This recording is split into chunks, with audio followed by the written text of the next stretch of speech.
Untuk seluruh teman-teman peternak di Indonesia, jangan takut untuk beternak. Breeding itu jantungnya peternakan. Kalau tidak ada yang mau breeding, siapa lagi yang breeding? Terus kemudian sama satu lagi, jangan pernah putus asa di tengah jalan. Itu kuncinya. Kalau kita tetap yakin, kita tetap semangat, pertolongan Allah pasti ada.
Assalamualaikum warahmatullahi wabarakatuh. Salam sehat, salam sejahtera untuk kita semua. Pada kesempatan video kali ini kita berada di salah satu peternakan yang ada di Karangpandan. Nah, nanti dalam video ini kita akan tanya-tanya seputar ternak yang ada di sini. Oke, maka dari itu jangan lupa untuk like, comment, share, dan tentunya juga untuk di subscribe agar gak ketinggalan video-video dari kami. Jangan di skip, ikuti terus videonya.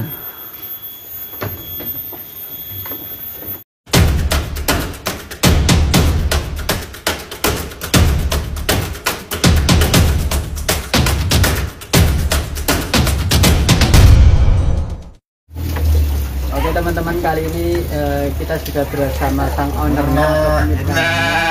Untuk yang pertama Pak, saya minta izin ya untuk belajar ternak di sini. Ternak yang ada di sini. Nah, untuk pertama itu nama Bapak, terus nama kandang, terus alamat kandang itu apa Pak? Oh gitu. Jadi sebelumnya perkenalkan, nama saya Alif Nur Rahman. Kemudian nama kandang kami beri nama Baitus Salam Farm. Terus kemudian alamat kita ada di Desa Karangpandan, kemudian Doplang, Sabto Mulyo, Sintru, gitu Mas. Nah, untuk yang pertama Pak, kandang ini dimulai sejak tahun kapan Pak? Kita mulai untuk pertama kali beternak di domba kambing itu di tahun 2018 Mas. 2018. Oke, pada waktu itu kita pelihara hanya sekitar kurang lebihnya 25 ekor. 25 ekor dan yes, apa namanya namanya waktu ya, kejamnya waktu, yaitu juga kita mengalami banyak suka duka, terus kemudian banyak sukanya sih Mas daripada dukanya, walaupun dukanya kadang juga ada. Nah, untuk jenis ternak yang dipelihara di sini itu apakah domba saja, apakah kambing juga dipelihara? Nah, kebetulan gini Mas, lokasi tempat kita itu cocoknya secara iklim, karena kan di tempat kita dingin Mas. Iya. Jadi kita lebih memilih domba saja. Karena dulu kita pernah mencoba pelihara kambing pada waktu itu, ternyata belum jodohnya dan sudah tidak mau dirawat lagi, kata seperti itu. Nah, untuk jumlah populasi di sini itu saat ini ada berapa ekor Pak? Untuk saat ini kita populasi ada di angka 87 tanpa cempe. Ya. Kalau untuk kapasitas kandang ini? Kapasitas kandang untuk full sampai itu terakhir kemarin 160. 160-170 ekor.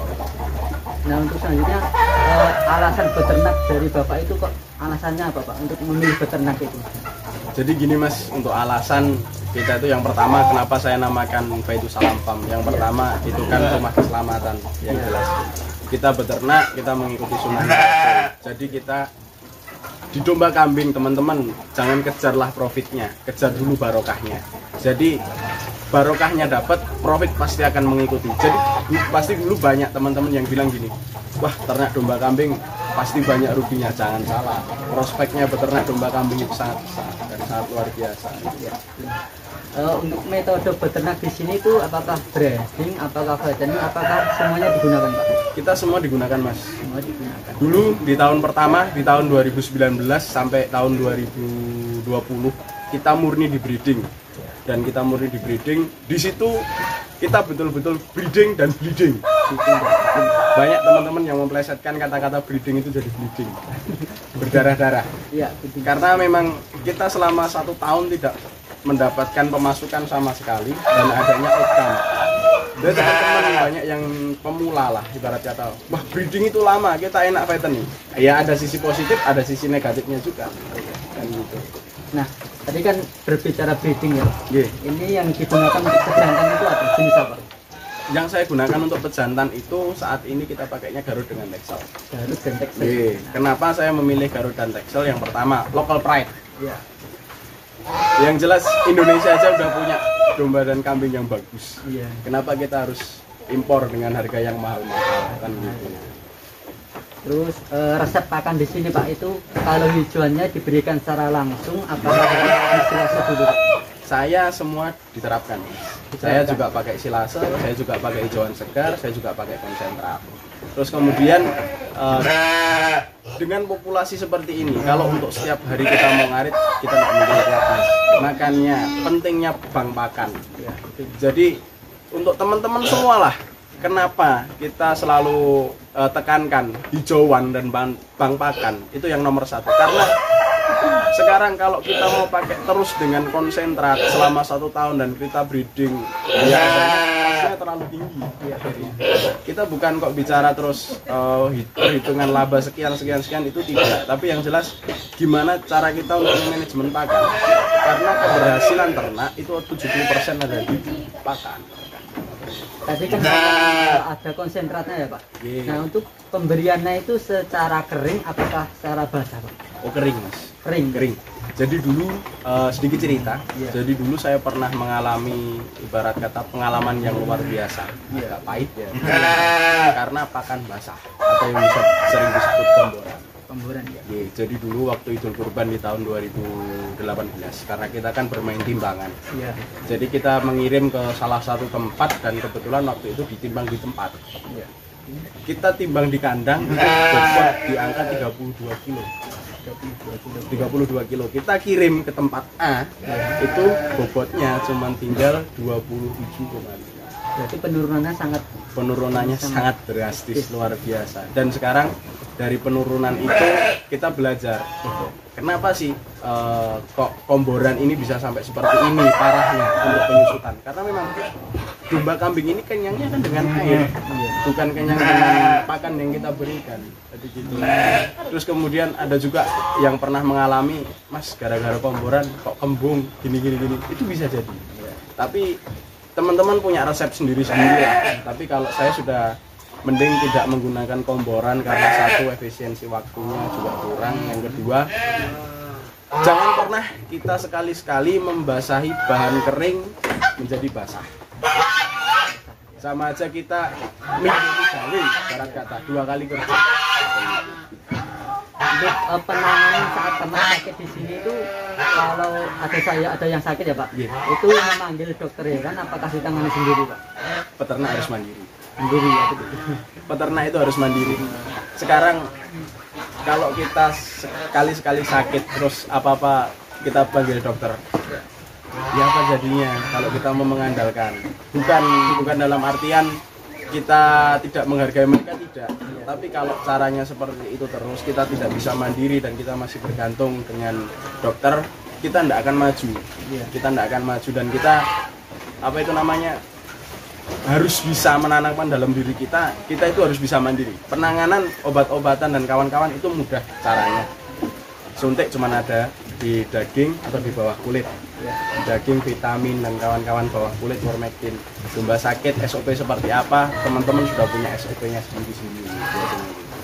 Nah, untuk penyakit yang sering menyerang di sini itu penyakit seperti apa? Yang sering aja. Kalau penyakit yang paling sering di sini sih nggak ada ya Mas, alhamdulillahnya nggak ada. Cuman gini, yang perlu kita waspadai, ini kan tempatnya lembab. Lembab itu identik dengan kulit. Kulitnya itu nanti paling gede biasanya seperti itu ya. Itu yang paling harus kita waspadai, sama batuk, kembung dan kawan-kawan, itu yang perlu kita waspadai. Untuk pemberian obat cacing di sini itu dilakukan berapa bulan sekali Pak? Tergantung. Kita bermain di mana? Kita bermain di fattening 1 bulan sekali. Tapi kita kalau bermain di breeding, kita pakai yang kebetulan obat cacing kita ada 2, obat cacing cekok sama obat cacing yang suntik, oral sama suntik. Obat cacing oral kita biasanya berikan sebulan sekali kalau untuk fattening. Tapi kalau untuk yang suntik itu di 3 bulan sekali. Karena sifatnya yang suntik ini dia lebih long acting. Memang sedikit agak mahal. Iya, betul. Untuk suka duka dalam beternak yang dirasakan sampai saat ini apa Pak? Dari dukanya dulu lah. Dari duka yang pertama memang dulu waktu pertama ya yang jelas pasti semua orang pernah rugi. Iya, itu pasti. Ya kita jadikan pembelajaran, kita buka lembaran baru. Terus kemudian angka kematian juga itu yang harus diwaspadai karena penyakit. Terus kemudian dulu manajemen kami tidak seperti itu. Dulu manajemen kami masih amburadul, masih banyak sekali perubahan dan kita belum ada sudut pandang mau terarah kemana. Tapi kalau dari segi sukanya luar biasa, tidak bisa diceritakan. Kita berikan contoh, kita lihat dokamnya saja sudah suka. Terus kebetulan saya juga dari kecil dulu sudah hobinya bermain di burung, terus kemudian domba kambing, terus unggas dan kawan-kawan. Jadi lebih banyak sukanya daripada dukanya. Untuk sistem penjualan di sini itu memakai metode online apakah offline Pak? Kalau untuk sistem penjualan kita melayani semuanya Mas. Yang jelas banyak sekali sektor kan di sistem penjualan itu. Yang pertama memang dari teman-teman petani, kawan-kawan ternak, terus kemudian dari kandang ke kandang, terus kemudian ada yang potong, jagal. Untuk metodenya offline online kita pakai semua, online dan offline kita pakai semua.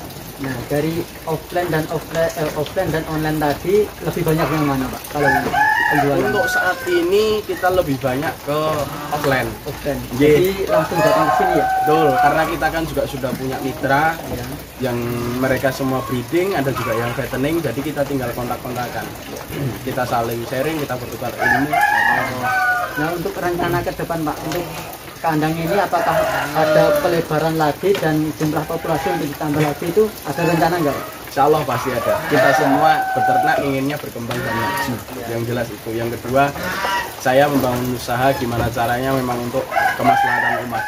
Jadi kita bisa memperbanyak jaringan, kita semakin luas, otomatis kita juga akan makin besar. Dan sedekah kita pun akan lebih besar lagi. Nah, untuk yang terakhir Pak, motivasi beternak dari Bapak untuk seluruh peternak Indonesia yang dari Bapak ada apa Pak motivasinya? Untuk seluruh teman-teman peternak di Indonesia, jangan takut untuk beternak. Breeding itu jantungnya peternakan. Kalau tidak ada yang mau breeding, siapa lagi yang breeding? Terus kemudian sama satu lagi, jangan pernah putus asa di tengah jalan. Itu kuncinya. Kalau kita tetap yakin, kita tetap semangat, pertolongan Allah pasti ada. Mungkin itu dulu Pak yang saya tanyakan ya. Sekali lagi terima kasih sudah diizinkan main ke kandang sini. Sama-sama Mas. Semoga ternaknya semakin sehat. Amin. Dan populasinya semakin tambah banyak. Amin. Amin. Amin ya rabbal alamin. Saya juga doakan Mas Bayu, semoga insya Allah kedepannya kita bisa berkolaborasi bareng, bisa dengan semakin besar, juga semakin sukses YouTube-nya. Dan kita saling mendoakan yang baik-baik. Terima kasih sudah mau berkunjung ke sini. Jangan kapok-kapok. Oke teman-teman, mungkin itu dulu dari saya dan Mas sang ownernya. Bila ada salah katanya saya mohon maaf. Wassalamualaikum warahmatullahi wabarakatuh.